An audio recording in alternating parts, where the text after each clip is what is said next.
தன்னோட அம்மா ஆசைக்காக விஜய் பிரியங்கா அவங்க இரண்டாம் திருமணம் செய்ய போறாங்களா? நமக்கான வாழ்க்கையில யாருமே இல்ல அப்படின்னு எல்லாருக்குமே தோணும். 7 வருஷம் தான் ஒரு கணவன் மனைவியால ஒன்னா வாழ முடியும்னு பார்த்திபன் அவரு பல உண்மைகளை சொல்லியிருக்காரு. வாங்க என்னாச்சுங்கிறத இந்த வீடியோல பார்க்கலாம். ரசிகர்களுக்கு இப்ப வரைக்குமே ரொம்ப ரொம்ப பிடிச்ச ஒரு விஜய் அப்படின்னா பிரியங்கா அவங்க தான். அவ்வளவு கலகலப்பா ஒரு நிகழ்ச்சியா அவ்வளவு அருமையா கொண்டு போவாங்கன்னு சொல்லலாம். இவங்க பண்ற ஃபன்னான விஷயங்கள்னாலேயே இவங்களுடைய நிகழ்ச்சி எல்லாமே ரசிகர்கள் விரும்பி பார்ப்பாங்க. பிக் பாஸ்ல கடைசி வரைக்குமே ரொம்ப ஃபன் பண்ணாங்க. கடைசி வரைக்குமே அந்த போட்டியில இருந்தாங்க அப்படின்னு சொல்லலாம். சமீபத்துல கூட பிரியங்கா அவங்க நிறைய பேட்டிகளை கொடுத்திருந்தாங்க.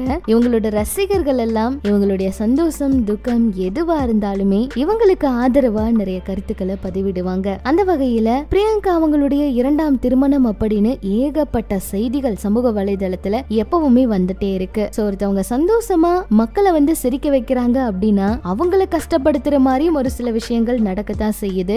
இந்த செய்திகள் எல்லாம் பார்த்து அவங்க கொஞ்சம் ஃபீல் பண்ணிருக்காங்க ரொம்பவே. ஏற்கனவே நிறைய வதந்திகள் பத்தி எல்லாம் கூட அவங்க பதிலடி கொடுப்பாங்கன்னு பார்த்தோம். ஆனா அதை பத்தி எல்லாம் எதுவுமே பேசல. சமீபத்துல பிரியங்கா அவங்களுடைய அம்மா அவங்க நீங்க ரொம்ப தனியா இருக்கீங்க, தயவு செஞ்சு இன்னொரு திருமணம் பண்ணிக்கோங்கன்னு பிரியங்கா அவங்க கிட்ட கேக்குறதாகவும் தொடர்ந்து அவங்க இதவே சொல்லிட்டு இருக்கிறதாகவும் பிரியங்கா அவங்களும் சமீபத்துல இதுக்கு சம்மதம் சொல்லிட்டாங்கன்னு ஒரு சில செய்திகளை சமூக வலைதளத்துல பரப்பி விட்டுட்டு இருக்காங்க.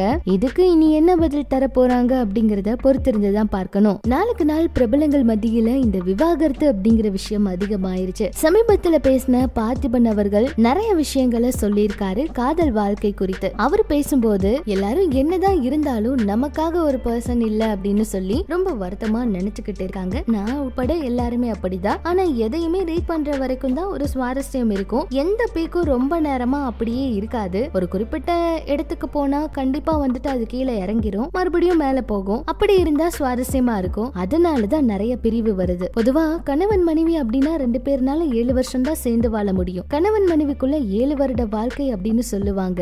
7வது வருடத்துல ஒரு சில பிரச்சனைகள் வந்துரும். 2 பேரும் சேர்ந்து இருப்பதற்கான வாய்ப்பா அது கொடுக்காது. அதிகமான பிரச்சனை அந்த 7வது வருடத்துல தான் நடக்கும். அதுல தப்பிச்சுட்டா கொஞ்ச நாள் வாழ்க்கை போகும், அவ்வளவுதான். தாலி எல்லாம் மனசுக்கு கிடையாது, கழுத்துக்கு மட்டும்தான். மனசு கடல் மாதிரி பெருசு. பொதுவா சிலர் 25 வருஷம் 50 வருஷ வாழ்க்கைய சந்தோஷமா போச்சுன்னு சொல்லுவாங்க. அவங்க கிட்ட எல்லாம் பேட்டி எடுத்தா அவங்க நிறைய உண்மைகளை சொல்லுவாங்க. எனக்கு தெரிஞ்சு ஒரு சர்வே நடந்துச்சு. அதுல 65 வயசு மதிக்கத்தக்க கணவன் மனைவிக்குள்ள தனித்தனியா நிறைய கேள்வி கேட்டிருந்தாங்க. அதுல அடுத்த ஜென்மத்துல இவங்களே உங்களுக்கு புருஷனா அல்லது மனைவியா வரணுமா அப்படின்னு கேட்டா அதுல நிறைய பேர் வேண்டானுதா கையெடுத்து கும்பிட்டு சொல்லியிருப்பாங்க. குழந்தை பிறந்ததுக்கு அப்புறமா நம்மோட காதல் வேற, இப்ப நமக்கு பிறந்த குழந்தைக்கு அம்மாவா இருக்கணும் அப்படின்னு நினைப்பாங்க. இதுல நிறைய புருஷனோட பிரச்சனையும் இருக்கு, இல்லனா பொண்டாட்டி அவங்களோட பிரச்சனையும் இருக்கு. இதை அப்படியே சமாளிச்சுட்டு போறதுதான் நிறைய பேரோட பிரச்சனையா இருக்கு. அப்புறம் இந்த விவாகரத்து ஏன் அதிகமா வருதுன்னா அதிகமா சம்பாதிக்கிறது தான். நான் என்னோட பொண்ணு கிட்ட கூட இதே அட்வைஸ தான் சொல்லுவேன். நீ நல்லா சம்பாரி, உன்னோட கிரியேட்டிவிட்டியை காட்டு. இந்த உலகத்துல நீ எந்த இடத்துல வேணும்னாலும் உன்னுடைய திறமைய காட்டு. ஆனா இவர் தான் உன்னுடைய வாழ்க்கை அப்படின்னு யாரையுமே முடிவு செஞ்சிடாத. நான் என்னோட வாழ்க்கைய புரிஞ்சுக்கிட்டது என்னோட பொண்ணு கிட்ட தான் அப்படின்னு சொல்றேன் அப்படிங்கிற மாதிரி நிறைய விஷயங்களை ரொம்ப வெளிப்படையா அவரு பேசியிருக்காரு. இந்த செய்திகள் எல்லாம் இப்ப சமூக வலைதளத்துல வெளியாகி இருக்கு. வழக்கம் போல ஒரு சிலர் நல்ல கருத்துக்களையும் பதிவிடுறாங்க. ஒரு சிலர் பார்த்திபன் அவர் ஏன் இப்படி எல்லாம் சொன்னாரு அப்படிங்கிற மாதிரி கருத்துக்களை எல்லாம் பதிவிட்டு இருக்காங்க. இது பற்றி உங்களோட கருத்து என்னவோ அதையும் சொல்லுங்க.